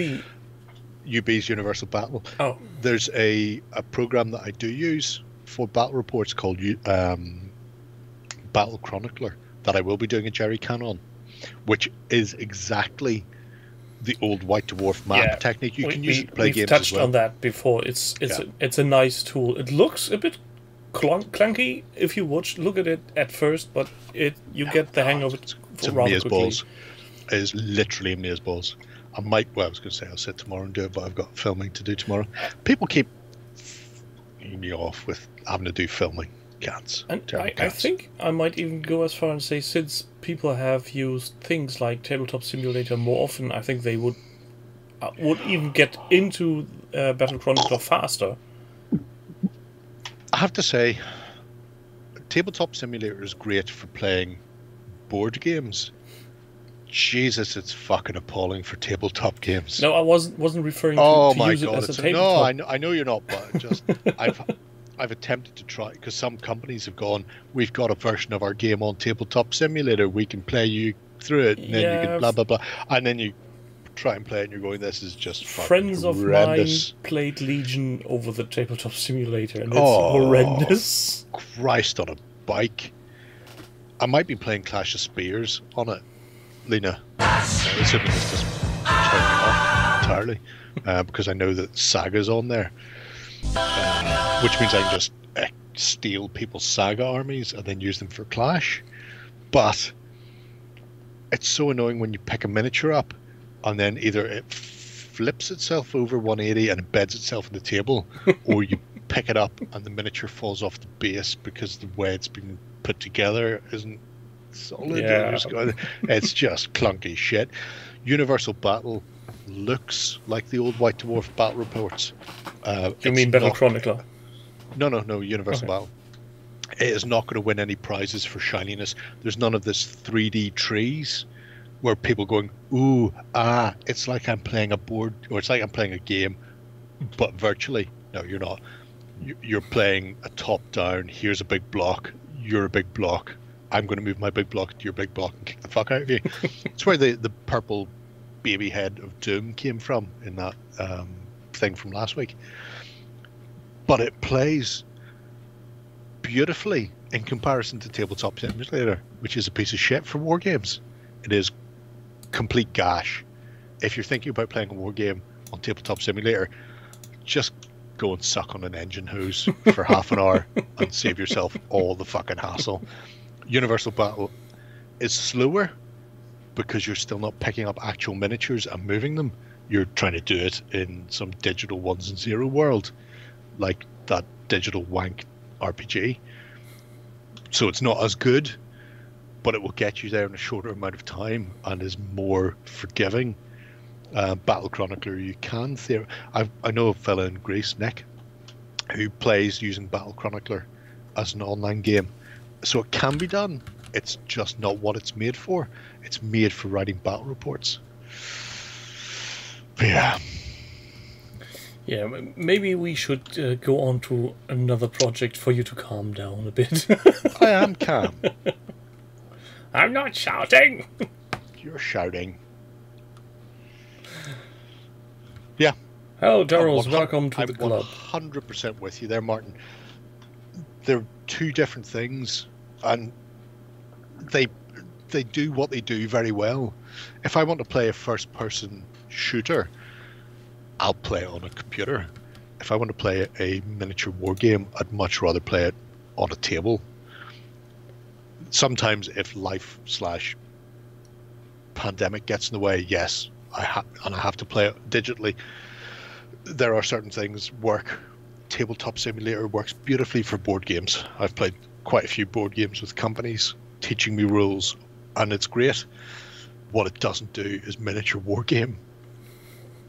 But people seem to think that you need to have the 3D environment. You need to. War games are all about the look, and you're going, no, war games are about a war game. And if it's just a top-down, here's my block, attacking your triangle, I'd much rather it worked than it looked pretty and didn't work. Because oh my god, Tabletop Simulators almost made me cry on occasion trying to move forces. Maybe people will get back to the block and triangle now that Games Workshop has reintroduced that as a way of measurement. Oh yeah. Steve linked the thing going, you can move white circle, but you don't have to move white circle, you can move increments, so you can move 6 black triangles or white circle, green square, black triangle. And I just looked at that and going, what? Who? Was someone high when they wrote this? Possibly, or it was an elaborate April Fool's joke to somebody and it just went into press. Well, here's the next project again. We were talking about this earlier. Yeah, Saga Trains and Bat Reports. So 42 has broke out all of the Clan Ren. Yeah, including a Sabine. He went mental on this. Oh yeah, why would you not? I mean, I've got 2 sets of Clan Ren. That's why Pete didn't get any. He doesn't need any. They'd be wasted on him. He'd be much better buying some Primaris for his don't have or whatever it is he plays. But when Mandalorians come around with horses and horse curtains, then he's going to go back on. Oh, that'd be amazing. Eventually we'll get there when the vortex Oh my god, the adventure game with Moira Stewart and Chegwin. That was fucking phenomenal. Now, that is a game I'd like to see reproduced. That means nothing to, I'm going to go out on a limb and say 80% of the people watching. I'm just good. Anyway, back to the Mandalorians. I was looking at the Mandos and contemplating running a full Mandalorian force. But I don't know whether to run it as some form of Imperial Stormtrooper type thing, or there's a group online who do Star Wars Legion fan cards. Yeah, there are multiple of those. If I remember correctly, and Ralph in the audience will correct me on this if I'm getting this wrong, the Mandalorians are currently only for Rebels. So yes, the theoretically only for Rebels, but yeah. But I'm not saying run them as Empire. I'm saying proxy the Mandos. Because at the moment you've only got one squad and one character, actually two if you include Boba.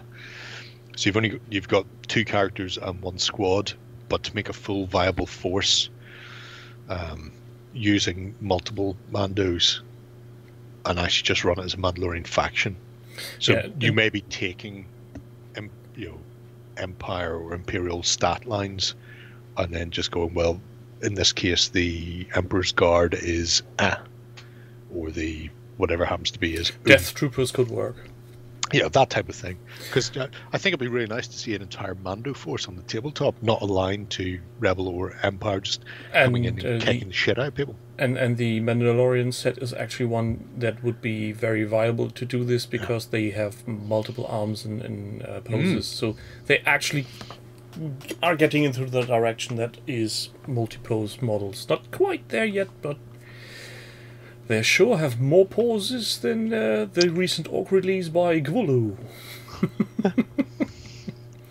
Oh, you poor sweet summer child. Oh, I've seen a nice video of a lady today where she went on a rant about these new sprues. But that's what the kids want. The kids don't want multi-part. GW don't want multi-part. They want... The kids will get what we tell them to get. Don't want options and stuff. We want all the options. No. Yeah, but 42 doing a really bang job here with the... No, those ones, Doug, Night are all Owls. official. So they're all official Legion models. They did Clan Ren, they did Boba Fett, and they did Sabine Wren. But there is a set of Mandalorians that you can get that are 3D printed, that are in a box over there. Warren printed out like fucking 5 or 6 sets of them and then give them to me. Yeah, this is the Night Watch as a Rebel specialist troop. It's a box. And if I could be asked, I would get it from down there, but I won't. No, it's fine. If you wants to see it, you can just go to OTT and look at my unboxing. That would be one way to do it, yes. Yeah, probably the easiest way. So, as we draw close to the end of our tightly scripted 30 minutes, Tightly. project of the day is Dan Lee, who has given up on using gold leaf. Yeah, really, it's more or less just to go, oh, we came so close, and then... Oh. On the brink of greatness. You know, were we though? Yeah, but... Was my... In many respects, we were like Icarus. We flew too close to the sun with our dreams of gold leaf. And the glue didn't and stick. Alabaster. And apparently the glue stuck to random places where the glue wasn't applied.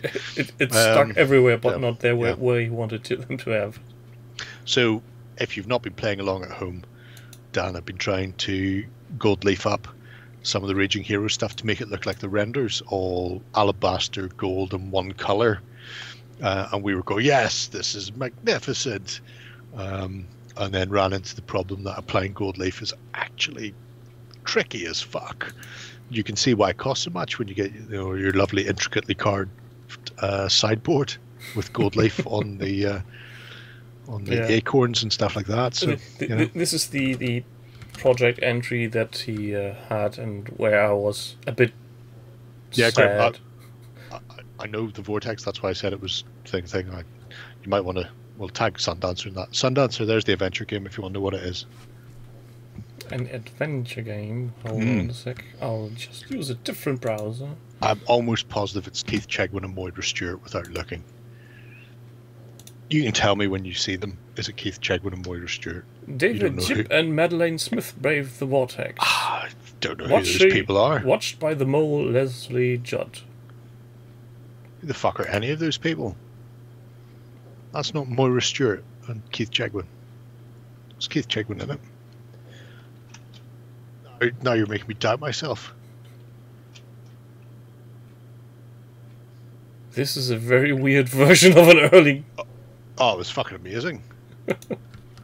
It was absolutely Hold on, amazing. we need the rest of the audience get in with this. How do I do that? Checker's not in it. Madness. What a shame. Yeah, this is working.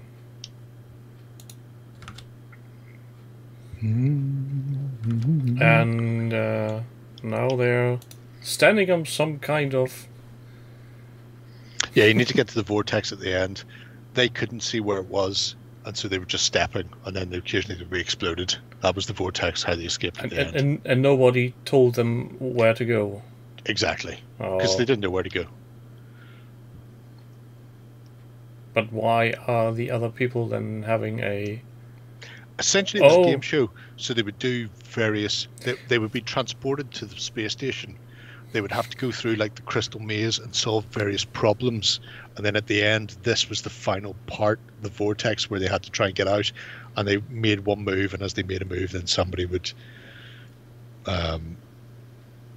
move the Vortex to try and chase them down. So they had to try and work out whether to go left or right. Will they survive? Won't they? That's a... Notable contest. I was fucking right then. Checkers was in it. So I wasn't smoking dope. This is a weird game. Yep.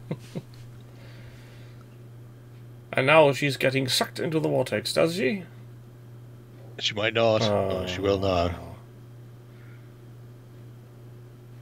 Come on. Go into the vortex. Be consumed. Oh, see? What did I tell you? No wonder the Brits are so weird. Oh, yeah. Yeah. Very much so. Surrender, I've had enough. I'm abandoning the gold leaf aspect of this project. Very much so. You would. I mean, why would you not? Yeah, it's... Let's face it, I wouldn't have even tried to start that. It's one of those things. It's going to finish it off, just not with gold leaf. If I can suggest a gold... Let me guess. Vallejo. Either Vallejo liquid gold, which are their alcohol-based ones, which are fucking amazing. However, if you've got heat, like I have heat at the moment, which is balls, they will not survive contact with the enemy. So the alcohol-based golds are fucking sublime, but they evaporate so quickly at the moment that you'll probably go, oh my god, I'd much rather stick glue and gold leaf onto this miniature than attempt to apply liquid gold with alcohol base. So that the brush turns solid before it touches the miniature. Yeah, that type of thing. Vallejo's metal color gold is a close follower. Scale 75 golds are quite good as well, yeah. Viking gold is nice. It's kind of a reddish gold, and then there's also green gold, which is not that one. Alquima Perdito, apparently. Perdo Alchemy. But yeah, the Scale 75 alchemy colors are very nice as well. But then they all use aluminium as a base rather than mica, or as I like to think of it, Aluminum? Glitter.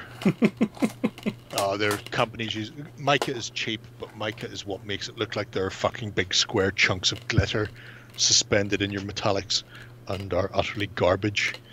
I would stick with the Vallejo.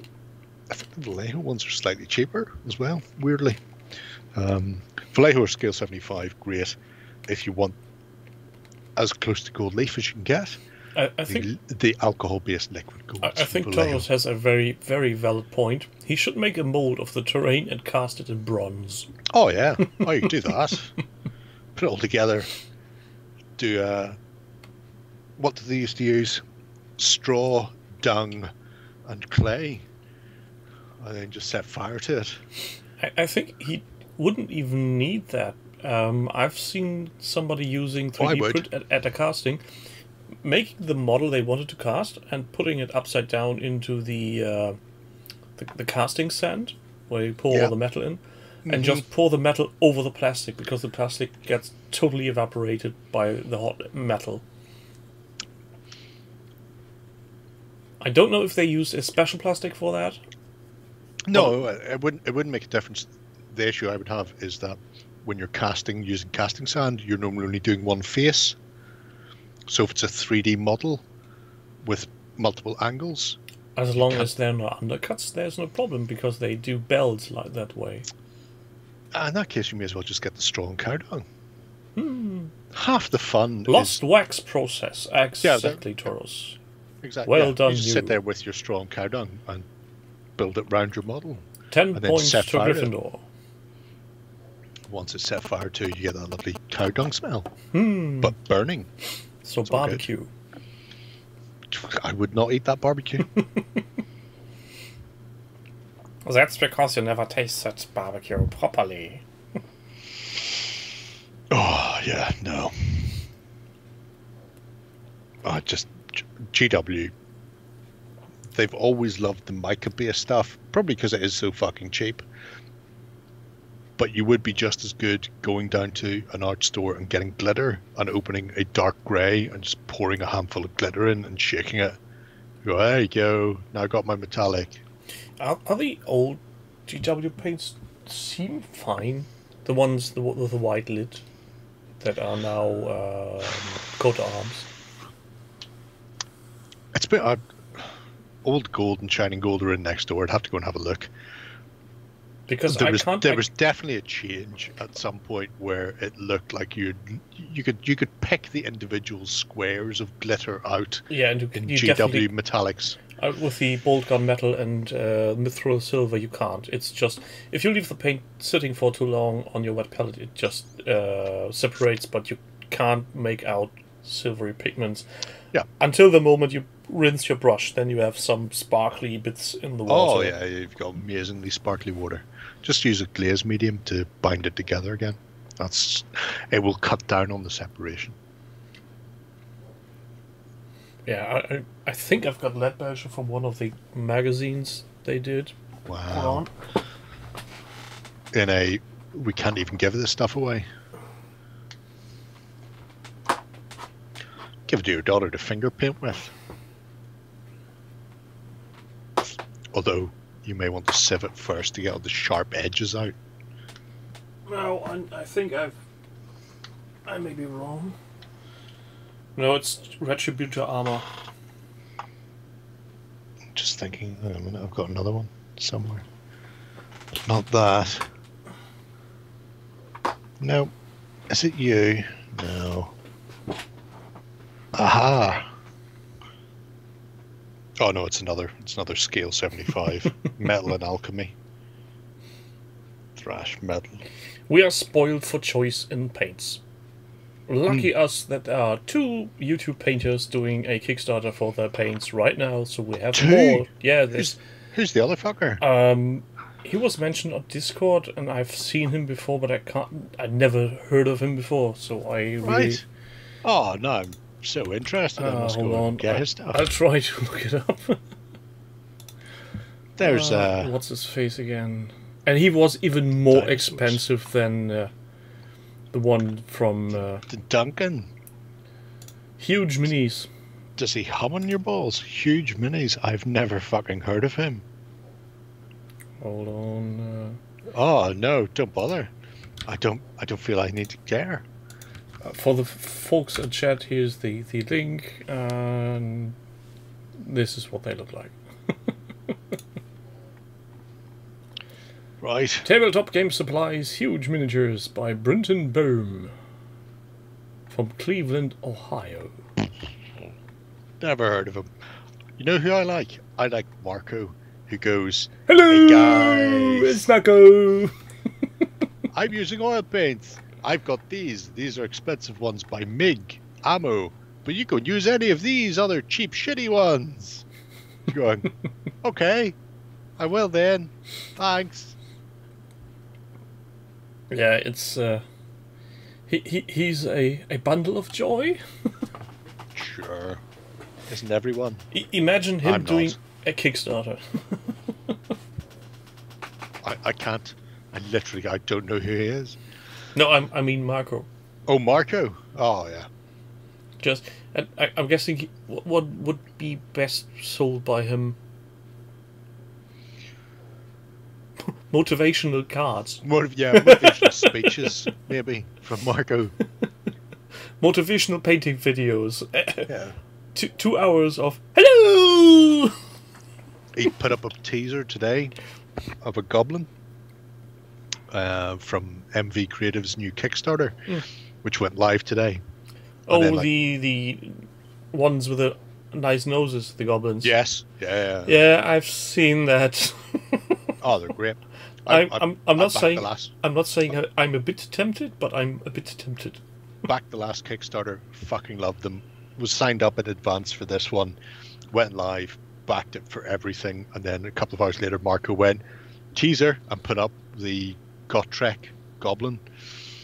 And I'm going, oh my god, you've got one of the MV Creative miniatures, you lucky bastard. And then we responded with I've got more than one.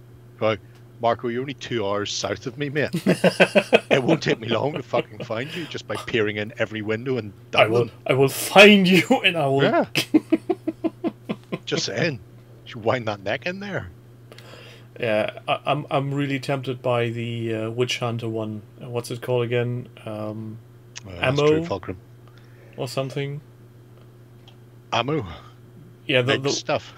No, there's the one of the goblins in this Kickstarter. Oh, right. I have no idea. What's it They've called? all got wacky names. Yeah. I worked in the principle, if I press the big button that says send me all of your shit, then I get all of my... I mean, I finished... I must have shown this. I finished putting together the Megazork. Yeah. And then I primed the little fucker. I mean, he's just so much fun. You can get him as an add-on for the current Kickstarter as well, and oh god. If you don't want to be bothered with the Kickstarter, they've just got like a shop type thing for the original Kickstarter stuff, so you can just go in and get them. Usually Kickstarters are a little bit cheaper than what's in the shop. I don't know if this one is. I mean, they're not particularly cheap. I'm not saying they're overpriced. Because I wouldn't buy them if they were overpriced, but they're reasonably I priced. I don't think there's a massive reduction for buying on the Kickstarter. I think they've just gone, this is the price we can sell them at. And they've just gone, that's the price we're selling. Green this one, Skull Castle Heroes and Legends. This one doesn't even have stretch goals in it. It's just like, this is what we've done. Just look at these. I don't have to. I've already looked at them twice. And then I stopped and I went back and then I scrolled in. There's a discount for buying the sets, but you can buy the sets from the web store anyway. So this is the one I'm talking about. That guy, the Demon Hunter, has got a sword from BlackRock, the Warhammer Raid. That's the one that's tempting me. Is he? Oh, stabbing the zombie hand coming out of the ground with a stake. And I haven't seen... All of them have little Cupid-doll, little ragdoll things with them. You should scroll down, he's painted. He's got a... way down. So keep scrolling. Up is also a painted version of him. Oh, no, but down gives you a big one. Big one? Oh... Oh, you've got... no, there's no point. So there's a 3D one? Oh, you need to... I mean, seriously, far down. way the fuck down. You keep going up again and stopping. Keep going down, more down, much I'm more.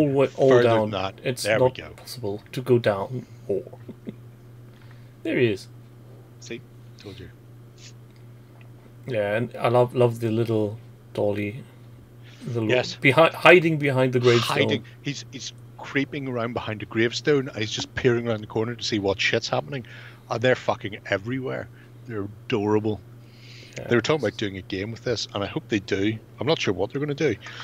To be brutally honest, I'd just like them to do something, because otherwise I'm sitting on £400 worth of resin goblins that I have fucking no reason to own. I find this one even more hilarious with the God of War Grot and his sidekick.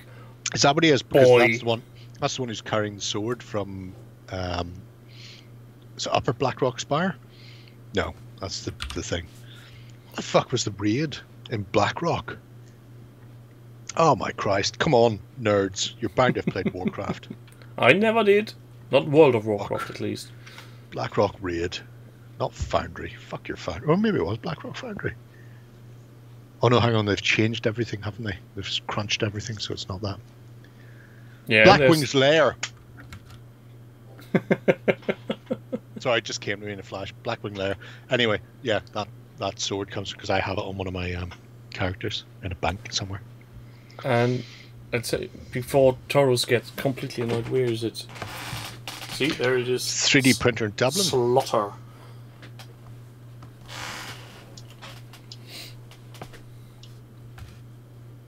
And it's been there for ages. I think he means, what is it? Is it like Connect 4? No, it's basically you've Bye, got Christmas. some wheels you turn, and then small pegs fall down. You can say the swords of the Chaos Blades from Gods of War, except I've never played that.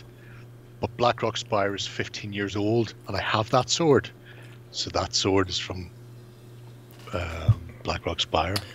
Maybe Blackrock Spire got inspired by Greek mythology, Yeah. and That sword is not from Greek mythology. Whoever- Fuck me, how many angles are on that? Christ. In copper and bronze, they couldn't fucking wish to make that. Blackrock and Dublin. Oh, Blackrock in Dublin would be equally bad. There's a Blackrock around Dundalk as well, to be fair, because we used to go to the beach there. Still in. You going to the beach? Hardly believable. Almost. I try and avoid it. What can I say? Yeah. But I think we call it a day at this point. Because I'm almost out of drink. I think I'll need it's to a go rookie to mistake there, isn't to it? the loo at some point. Oh, you should definitely do that. Because it's warm at the start, but later on it just gets cold and chaps. And the wooden paneling isn't very fond of getting wet. Well, yeah, that too. So everything and everybody and everyone who has been here, thank you for being here. Everybody on YouTube, hello. Why aren't you joining us on our jolly ride adventure on the live stream? It's much more fun if you can read the comments. Everybody in the comments is calling you cunts for not being in the live stream. Just saying. Yes, and with... We agree. Yes. Oi, nutter! So with that said, thank you everybody for being here. Thank you, Gary, for joining me, and we will see you again next week. Bye!